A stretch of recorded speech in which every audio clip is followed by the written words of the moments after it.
Right.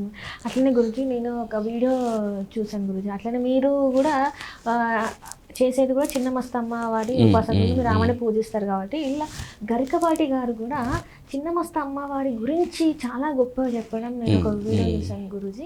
అంటే first నేను నమ్మేదాన్ని కాదు, అమ్మో ఇట్లాంటివి అంటే ఇది వేరే టైప్ ఆఫ్ విద్య అని చెప్పేసి నేను అనుకునేదాన్ని. కానీ ఎప్పుడైతే గరికపాటి గారు మాట్లాడారో అప్పుడు అనిపించింది ఓకే, అంటే ఇవన్నీ ఉన్నాయి. వీళ్ళందరూ కూడా తను కూడా చెప్పింది ఏంటంటే ఆ దేవతను పూజ చేస్తే ఎలాంటి విధి విధానాలు వాళ్ళు ఆచరిస్తారు అనేది కూడా చెప్పడం జరిగింది గురూజీ. సో ఇది మీ మాటలలో, అంటే మీరు ఎందుకంటే మీరు స్వయంగా ఉన్నారు కాబట్టి మీరు ఒక్కసారి చెప్పగలుగుతారా గురూజీ? చిన్నమస్తా దేవత ఈ విద్య ఎలా ఉంటుందంటేనమ్మా, మీరు నిజంగా అమ్మవారి కరుణ మీరు పొందాలి అనుకుంటే ఉదయం లేస్తూనే మొట్టమొదటగా, అది మీ గురుదీక్ష అయ్యి ఇవన్నీ అయి ఉండాలి. ఉదయం లేస్తూనే కాలు కింద పెట్టకనే బెడ్ మీదే మంచం మీదే లేస్తూనే 108 టైమ్స్ అమ్మవారి నామం జపించాలి. బెడ్ మీదే ఇంకా మీరు కాలకృత్యాలు తీర్చుకోక మునుపే లేయడమే అమ్మవారి నామం అలాగే పాచినోడుతో అలాగే జపము మనసులో చేసుకోవాలన్నమాట. అలాగే ఇది ఫస్ట్ చిన్నమస్తాదేవి. ఇక తర్వాత అమ్మవారి చిన్నమస్తాదేవి యొక్క పూజలో డిఫరెంట్ కల్స్ ఉంటాయి. కొన్ని విధి విధానాలు ఎక్స్ట్రీమ్ లిమిట్లో ఉంటాయి, కొన్ని సాధారణంగా ఉంటాయి. మీరు ఎట్లా చూస్ చేసుకుంటారనే దాన్ని బట్టి ఉంటుంది. దీంట్లో నేను ఇందాక చెప్పాను కదా, కామాఖ్యాదేవి, మీకు తెలిసిన కామాఖ్య ఉన్నారు, కానీ కామాఖ్య కామేశ్వరి వర్షన్ ఉంటుంది, కామేశ్వరి కామాఖ్య వర్షన్ ఉంటుంది. ఇక్కడ చిన్నమస్త కామేశ్వరి కామాఖ్య రూపము. కామాఖ్య కామేశ్వరి త్రిపుర సుందరి, మనకు భువనేశ్వరి, వీళ్ళు శ్రీకులం వస్తారు. ఇక్కడ కాళీకులం వస్తుంది. శ్రీకుల కాళీకుల అని రెండు ఉంటారు మళ్ళీ వీళ్ళల్లో. శ్రీకులం వేరే, కాళీకులం వేరే అన్నమాట. చిన్నమస్త కాళీకులం కిందికి వస్తుంది. ఈ కాళీ కల్ట్ అంతా ఒక ఫార్మాట్లో ఉంటారు, శ్రీకులం కల్ట్ అంతా ఒక ఫార్మాట్లో ఉంటారు. వీళ్ళు డిఫరెంట్ ఫార్మాట్లు ఉంటాయి వీళ్ళకి. సో చిన్నమస్త కామేశ్వరి కామాఖ్య వర్షన్లో ఉంటారనమాట. సో ఆ కల్ట్ కూడా అలా ఎక్స్ట్రీమ్ లిమిట్ వరకు తీసుకెళ్తుంది మీకు. ఎన్ని అంటే దీనికి ఏమైనా డేస్ ఏమైనా ఉంటుందా గురూజీ? లేకపోతే అట్లనేం లేదమ్మా, మీరు అన్లిమిటెడ్. మీకు ఇవన్నీ ప్రాపర్గా ఇప్పుడు మనలో బ్రాహ్మణులు చూస్తారు కదా, ఉపనయనం చేస్తున్నారు ఇట్లా అట్లనే దీంట్లో కూడా కొన్ని ఉంటాయి. గురు దగ్గర ఉన్న గురుముఖత చేసుకోవాల్సినవి. అంటే నేను విన్నదాని ప్రకారం గురించి వాళ్ళు చిన్నమస్తాదేవిని అంటే పూజ చేసే టైంలో, వాళ్ళు ఇంట్లో చేస్తున్న టైంలో వాళ్ళు ఇంటిని అసలు క్లీన్గా ఉంచుకోరు. కనీసం పడుకున్న పక్కన కూడా వాళ్ళు లేపి క్లీన్గా పెట్టుకోరు. అట్లనే పడుకుంటారు, అట్లనే తింటారు. ఆ పూజ చేసే విధానమే అట్లుంటుంది. అట్లయితేనే ఆ పూజకి అర్హులు అని చెప్పేసి నేను విన్నాను గురించి. ఇది వాస్తవం అంటారా? ఇది నిజమేనమ్మా. ఎందుకు అట్లా అంటే చూడండి, దశమహావిద్యలు కంప్లీట్గా ఒక రా ఎనర్జీ అంటే ఇప్పుడు మనం మీకు ఎస్సెన్స్ అంటాం తెలుసా? ఎస్సెన్స్ ఇప్పుడు మ్యాంగో ఎస్సెన్స్ అంటాం. అంటే మ్యాంగో నుంచి ఏదేదో ఎక్స్ట్రాక్ట్ చేసి దాన్ని సమ్ కైండ్ ఆఫ్ ఏదో కెమికల్ చేసి ఎస్సెన్స్ చూస్తేనే చాలా మంచి ఫ్లేవర్. రియల్ మ్యాంగో ఒక రకంగా ఉంటుంది, ఎస్సెన్స్ వేరే రకంగా ఉంటుంది. సో అదేవిధంగా ఇక్కడ కూడా అన్నమాట మనకు చిన్నమస్త భువనేశ్వరి ఎవరన్నా కానీ వాళ్ళు ఒక రా ఎనర్జీ. వాళ్ళు ఎలా ఉంటారో అలాగే పెట్టాలి వాళ్ళని. మేము డెకరేషన్ చేస్తాము, అంగరంగ వైభవంగా షో చేస్తామంటే కుదరదు. ఆ రా ఎనర్జీ అలాగే ఉండాలంటారు వాళ్ళకి గెలగూడదు ఎక్కువ. ఇప్పుడు మన వాళ్ళు చూడండి, ఇప్పుడు ఫర్ ఎగ్జాంపుల్ సాత్విక దేవత ఆరాధన చేస్తే ఇంకా మన వాళ్ళు ఓవర్ యాక్షన్ ఇంత పెద్ద కట్ట కట్టి బొమ్మ పెట్టి దానికి మళ్ళీ అవి ఇట్లా అవేదో ఇప్పుడు ఫేసులు దొరుకుతున్నాయి బయట, ఇవి పెట్టి రకరకాల ఓవర్ యాక్షన్ డెకరేషన్స్ ఇవన్నీ చేశారు. బట్ ఇంతటి యాక్షన్ సీక్వెన్సెస్ మనకి చిన్నమస్తాలో కనపడవు. నాట్ ఓన్లీ చిన్నమస్త, దశమహావిద్యలు ఎక్కడా కనపడవు ఇట్లాంటివి. దీపం పెడతారు, ఒక దీపం ఉంటుంది, అలంకారాలు ఉండవు, ఏముండవమ్మా. వాళ్ళు ఎట్లా ఉంటుందంటే ఆ కల్చరు, అది ఫోటో పెట్టుకోవాలి ఖచ్చితంగా. అంటే ఒక్కొక్కసారి ఫోటో లేకపోయినా వాళ్ళు ఏం పట్టించుకోరు. ఒక గోడ ఉంటుంది అనుకోండి, ఆ గోడే అంతే, ఇంకా గోడ ఉంటుంది, ఇంకా అక్కడ కూర్చుంటారు, వాళ్ళ కల్చర్స్ ఉంటాయి కొన్ని, ఆ కల్చర్ తోటి చేసేస్తారు అంతే. ఈ పుష్పాలు ఉంటాయి కొన్ని, ఆ పుష్పాలతోటి ఎస్పెషల్లీ వాళ్ళు ఎక్కువ వాడేది మందారం. మందార పువ్వుని పూజిస్తారు. మందారమే ఎందుకు అనేది కూడా ఒక రూల్ ఉంది అక్కడ. ఎందుకు గురూజీ? ఇది పంచమకారాల్లో వస్తుందన్నమాట. అంటే ఈ చిన్నమస్తాదేవికి మాత్రమే మందారమా లేకపోతే? నో దశమహావిద్యలందరికీ, వామదేవతలందరికీ మందారమే వాడతారు. ఎందుకు వామము వామం వామం వామం అని మొత్తుకుంటున్నాము? వాట్ ఈస్ వామ? అవును గురూజీ. వామాచారంలో ఉన్న దేవతలంతా, వామాచారం అంటేనే స్త్రీ దేవత ఆరాధన. నీకు వామంలో మగ దేవుడు ఉండరు, ఎందుకంటే వామ భాగంలోనే లేడీస్ ఉంటారు. మన పరమేశ్వరుడు కూడా వామ భాగంలోనే అమ్మవారిని పెట్టుకున్నాడు. శ్రీ మహావిష్ణువు వామ భాగంలోనే లక్ష్మీదేవిని పెట్టుకున్నాడు. ఎందుకు ఈ వామ అంటే, ఈ వామంలోనే మనకు స్త్రీ శక్తి ఉంటుంది. అందుకే ఈ స్త్రీ రా ఎనర్జీ అంతా వామాచారం కిందకి వెళ్ళిపోయింది. అందుకే వామంలో ఆల్వేస్ మనకు ఈ స్త్రీలే ఉంటారు అన్నమాట. ఇవి పంచమకారాలు అంటారండి. 5 మకారాలు: మద్యము, మాంసము, మత్స్యము, మైథునము, ముద్ర. అంటే వీటి ఒక్కసారి మాకు పంచమకారాలు అంటే 5 M's. ఓకే. మద్యము, ఆల్కహాల్, మద్యము. మాంసం అంటే మీట్, ఓన్లీ గోట్, షీప్ కాదు, ఓన్లీ గోటే. ఇందులో కూడా గోటే షీప్ కాదు. ఆ గోటే ఎందుకు అనేది కూడా ఉంది మళ్ళీ. సో మద్యం అంటే యాక్చువల్లీ రియల్ తంత్రాలో ఏ గ్రైన్స్తో ఏ అమ్మవారికి పెట్టాలని కూడా ఉంటుంది. ఓడ్కా ఎవరికి, ఓడ్కా అంటే మనం ఓడ్కా అంటాం, but ఓడ్కా really made from potato. ఓడ్కా అంటే పొటాటోస్ ఏదో చేసి, సో పొటాటోస్తో చేసిన ఓడ్కా, అది వచ్చిన ఓడ్కా ఎవరికి దశమహావిద్యలో వర్క్ అవుతుంది, వైన్ ఎవరికి వర్క్ అవుతుంది, స్కాచ్ ఎవరికి వస్తుంది, ఇలా ఉంటుంది దాంట్లో. సో అదొకటి మద్యము. మాంసము ఓన్లీ గోట్ మీట్. ఫిష్, మత్స్యము ఫిష్. మైథునం అంటే సెక్స్. ముద్ర అంటే అమ్మవారికి వేసే ముద్రలు. ఇవన్నీ పెట్టి పూజ చేస్తారు.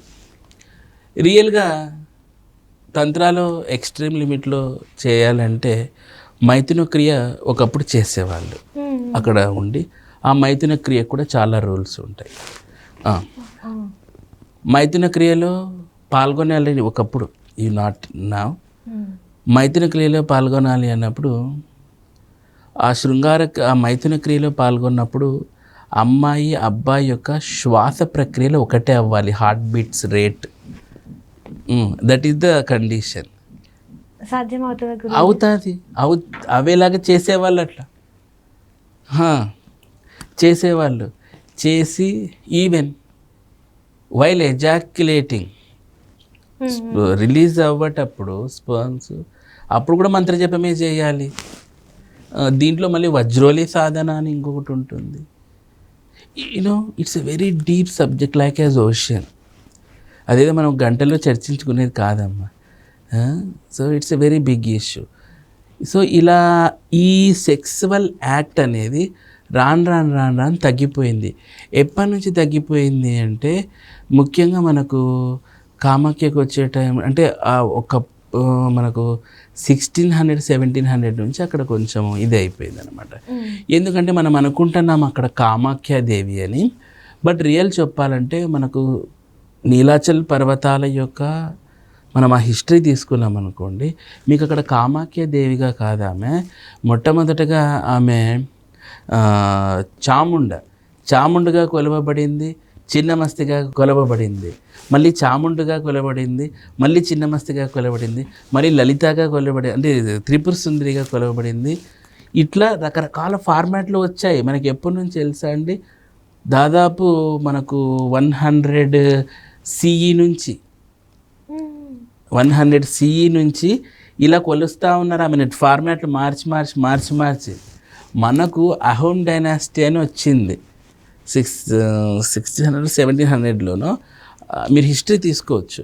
ఆ డైనాసిటీ నుంచి ఇక్కడ కామాఖ్య విత్ దశమహావిద్య స్వరూపంగా కొలుస్తున్నారు. అహోమ్ డైనాసిటీ కంటే ముందు ముస్లిం రూలర్స్ ఉన్నప్పుడు ముస్లిం రూలర్స్ ఉన్నప్పుడు కూడా మనకు 1500 అక్బర్ ఆ టైంలో కూడా మనకు ఇదేంటిది దశమహావిద్య కామాఖ్య స్వరూపంగా అప్పటి నుంచి కాన్స్టెంట్గా కొలుస్తున్నారు. లేదంటే అక్కడ కూడా అమ్మవారిని ఫార్మాట్లు చేంజ్ చేశారు. ఇక్కడ వచ్చేసి ఈ సెక్సువల్ యాక్ట్ అనేది ఇప్పుడు ఇన్ని డైనాసిటీలు ఉన్నాయి కదా, మధ్యలో అక్కడ ఒక చోట ఇది స్టక్ అయిపోయింది. అక్కడ నుంచి ఏం చేశారంటే ఒక పెద్ద గురువు ఉండేవారు అనమాట, ఆయన నారాయణన్ అని చెప్పేసి. ఆయన 1800లో ఒక కొత్త టైప్ ఆఫ్ కల్ట్ కామాఖ్యకు క్రియేట్ చేశాడు.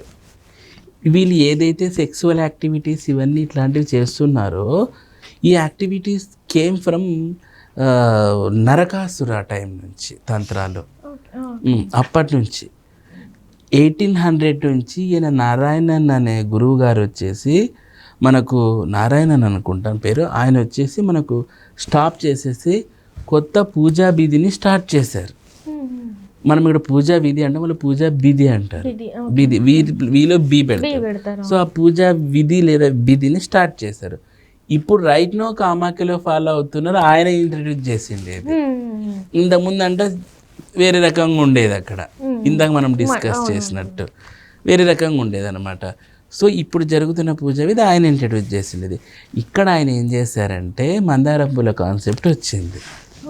ఎందుకు మందారం పూలు అంటే ఇన్స్టెడ్ ఆఫ్ సెక్సువల్ యాక్టివిటీ ఏంటి అంటే ఇక్కడ మైథున క్రియ అంతమంది భక్తుల ముందు ఇట్ ఈజ్ హైలీ ఇంపాసిబుల్. అలాంటప్పుడు మీకు మనకు బయాలజీలో బాటనీ అది ఫ్లవర్స్ ట్రీస్ గురించి చెప్తారు కదా, ఇవేదో నాకు తెలుగు పేర్లు గుర్తు పరపరాగ సంపర్కము ఏదో అంటారమ్మా, ఫ్లవర్స్. ఈ మందారం పువ్వుకి అవి ఇట్లా వచ్చి ఇవి ఉంటాయి చూడండి, చిన్న చిన్న బాల్స్. అది జస్ట్ లైక్ సీడ్స్ టైప్ అనుకోండి. దాంతో ఒక ఫ్లవర్ని ఇలా మర్దనం చేయడం ద్వారా అవి ఇవే అవుతాయి కదా. సో అది మనకు సెక్సువల్ యాక్టివిటీ. అందుకని ఫ్లవర్స్ని ఇప్పుడు దాన్ని అక్కడ యూజ్ చేసి మందారం పూలతో అది ఇక్కడ మైథునం సమర్పయామి, ముద్రలు ఉంటాయి, ముద్ర సమర్పయామి. మాంసం ఇస్తున్నాం అమ్మవారికి, మత్స్యం ఇస్తున్నాం, మద్యం ఇస్తున్నాం, 5 రకాల పంచమకారాల యాక్టివిటీస్ జరిగిపోతుంది కదా. అది మేజర్ కాన్సెప్ట్. ఇలాంటి యాక్టివిటీస్ చేసి చిన్నమస్తాదేవినే కాదు, దశమహావిద్యల్లో కాదు, ఇంకా కొన్ని రకాల దేవతలకు కూడా ఇట్లాంటి యాక్టివిటీస్ చేసి వామదేవతలకు సాటిస్ఫై చేయడం అన్నమాట. వాళ్ళు ప్రీతి చెందుతారు. అలా చేయాలి ఇవి. దీని తర్వాత ఇంకా జపం అనేది ఉంటుంది, హవన్ ఉంటుంది, తర్పణాలు ఉంటాయి, మార్జనాలు ఉంటాయి, ఇట్లాంటివన్నీ రెగ్యులర్ యాక్టివిటీస్ ఉంటాయి. ఏం లేదు, ఎప్పుడైనా చేసుకోవచ్చు, ఏం టైం గేమ్ అట్లాంటివి ఏం లేదు. ఇది మనం అంటే ఇప్పుడు సపోజ్ కామాఖ్య అక్కడ ఆ పరిసరాల్లోనే చేసుకోవాలా, లేకపోతే ఇక్కడ నుంచి విద్య ఎట్లా అభ్యసించాలి? అమ్మా అది ఫస్ట్ మనకి విద్యని అభ్యసింపజేసే వాళ్ళు ఉండాలి. మనకి ఎంత ఇంట్రెస్ట్ ఉన్నా అమ్మవారి అనుగ్రహం ఉండాలి. నెక్స్ట్ మనకు నేర్పించే గురువు ఒకరు ఉండాలి, అది చాలా ఇంపార్టెంట్. మనము అన్నీ చాలా మటుకు మనం ప్రొఫెషన్లో ఉన్నప్పుడు అది బంద్ చేసి అక్కడికి వెళ్ళి నేర్చుకోవడం ఉత్తమం. మనం ఇట్లా చూస్తాం అట్లా చూస్తామంటే కాని పని అనమాట. సో అన్నీ కొన్ని రోజులు డ్రాప్ చేసి మనం అటు వెళ్తే మంచి గురువు దొరికితే నేర్పిస్తారు. అంత తొందరగా కూడా నేర్పించారు, చాలా టైం పడుతుంది. టెస్ట్లు ఇట్లా అట్లేమీ ఉండవమ్మా. వాళ్ళకి అనిపించాలి నేర్పించాలి అని, అనిపిస్తే నేర్పిస్తారు, లేదంటే లేదు. దాంట్లో ఎట్లా సెట్ అయింది? నా దాంట్లో ఎట్లా సెట్ అయిందంటే అమ్మా, నా కొడుకు ఎపిసోడ్ చెప్పాను కదా, అట్లా టైంలోనే నేను అక్కడ కామాఖ్యలో మోసపోయాను అనమాట ఒకరి దగ్గర. అన్నీ అయిపోయినాయి, అన్ని పరీక్షలు అయిపోయినాయి నాకు, మోసపోయినాను. అప్పుడు నేను చాలా బాధపడ్డాను. అమ్మ నేను ఇట్లా మోసపోయినాను, ఏంది ఇదంతా అని నేను బాధపడినందుకు ఏమో మరి అమ్మవారు నాకు ఇవన్నీ ఇట్లా ఇచ్చేసింది. మరి అంటే ఇందాక మీరు చెప్పారు గురూజీ, అంటే విస్కీ ఏ అమ్మవారికి ఇవ్వాలి, ఎవరికి ఎట్లా ఇవ్వాలి అంటే ఇప్పుడు 10 ఫస్ట్ మహంకాళి మాత అనుకుంటే భద్రకాళి ఆ భద్రకాళి మాత అనుకుంటే ఇప్పుడు ఈ 10 మందిని ఇట్లా వరుస పెట్టి చేయాలంటారా, లేకపోతే లేదు? చూడండి అమ్మా, అదే నేను చెప్తున్నాను. మీ జాతకం మీరు ఆస్ట్రాలజీ పరంగా వస్తే నేను అనేది గురుజీ నేర్చుకోవాలంటే నేర్చుకోవాలంటేనా అది మీ ఇష్టము, మీరు ఎవరినైనా చూస్ చేసుకోవచ్చు. మీ ఇప్పుడు నాకు చిన్నమస్తా కాబట్టి చిన్నమస్తాతో నేను ఆమె గురించి తెలిసి చిన్నమస్తా లాకెట్ కూడా చేయించుకొని ఇందులో చిన్నమస్తా ఉంటారు, ఎన్గ్రేవ్ చేయించాను. అవును గురుజీ. సో చిన్నమస్తా మీకు ఇష్టం కాబట్టి చిన్నమస్తా నేను చేసుకున్నాను, నాకు ఇష్టం కాబట్టి. మీకు భువనేశ్వరి ఇష్టం, మీ భువనేశ్వరి చేసుకో. లేదు నాకు కాళీ ఇష్టం, కొంతమంది కాళీ ఆరాధకులు ఉంటారు, కాళీ పర్ఫామ్ చేసి కాళీ మీరు నేర్చుకోవచ్చు అలా. సో మొత్తానికైతే ఈ అమ్మవాళ్ళు అంటే ఈ దశమహావిద్యలో ఉన్న అమ్మవాళ్ళు అయితే మొత్తానికి ఏదైతే మనము ఈ గురువు నవగ్రహాలు అంటామో వాటిని అయితే కంట్రోల్ చేస్తాయి అంటారు. ఎందుకంటే అందరు కూడా వచ్చి నవగ్రహాల చుట్టూ ఒక్కొక్కరు 21 ప్రదక్షిణాలు చేస్తారు, లేకపోతే వాళ్ళు ఎన్ని సంఖ్యలు చెప్తే అన్ని సంఖ్యల ప్రదక్షిణాలు చేస్తారు. అవన్నీ కాకుండా ఇట్లా ఈ అమ్మవాళ్ళని కొలిస్తే మాత్రం ఖచ్చితంగా రిజల్ట్ ఉంటుందని అంటారు. ఉంటుందమ్మా. నేను వామాచారంలో వచ్చినప్పుడు నేను ఒకప్పుడు సాత్వికంగా జ్యోతిష్యం నేర్చుకునేప్పుడు నవగ్రహాలు భలే తిరుగుతూ ఉంటాయి. ఇప్పుడు నవగ్రహాలే తిరగడం లేదు. ఎందుకంటే నేను మార్నింగ్ నుంచి ఈవినింగ్ వరకు దశమహావిద్యల్లోనే నాకు పూజలు అంటామంటే ఇక్కడే ఉంటాను కాబట్టి నేను ప్రత్యేకంగా గుళ్ళకి తిరగడం కూడా బంద్ చేసినాను. ఇంకా అమ్మవారినే కొలుస్తున్నానమ్మా. ఇంకా నేను ఎక్కడ గుడికి ఎందుకు ఇది చేయాలా అనేది నా కాన్సెప్ట్ అనమాట. ఎంతున్నా నేను శ్రీ మహావిష్ణువుని కొలుస్తాను, పొద్దున్న లేస్తాను, ఆయన దండంతోనే స్టార్ట్ అవుతుంది. ఆయనకు మొదలుపెట్టి ఆయన పూజ అయిపోయిన తర్వాత ఆయన సాత్వికం కాబట్టి ఆయన సెక్షన్ అయిపోగొట్టుకొని ఇంకా దశమహావిద్యల సైడ్ వస్తాను. ఎక్కడ కానీ నేను పెద్ద గుళ్ళకి పోయి నవగ్రహాలకి తిరిగి 108 ప్రదక్షిణాలు ఇట్లాంటివి ఏమీ చేయలేదు చూడమ్మా. చెయ్యను కూడా లేదు, నాకు అంత ఇది లేదు, నేను చేయలేను. నేను ఆల్రెడీ నేను ఒక ఆల్మైటీ గాడెస్ దగ్గరే నేను ఉన్నాను కాబట్టి నాకు మళ్ళీ నాకు గుళ్ళకి పోయి ఇంకా అక్కడ నేను ఇవన్నీ నాకు పెద్ద ఇంట్రెస్ట్ లేదు. నేను ఆల్రెడీ పెద్ద ఆల్మైటీ దగ్గరే నేను ఉన్నాను కదా అని నా ఫీలింగ్ అనమాట. అందుకని నవగ్రహాలు ఇవేం తిరగను, ఏమీ చేయను. ఒకప్పుడు తిరుగుతూ ఉంటాయి, ఇప్పుడు లేదు. ఏదైనా కూడా మీరు మీ లైఫ్లో మీరు ఎక్స్పీరియన్స్ అవుతూ ఉంటే అన్నీ చేంజ్ అవుతూ వచ్చాయి మీ లైఫ్లో.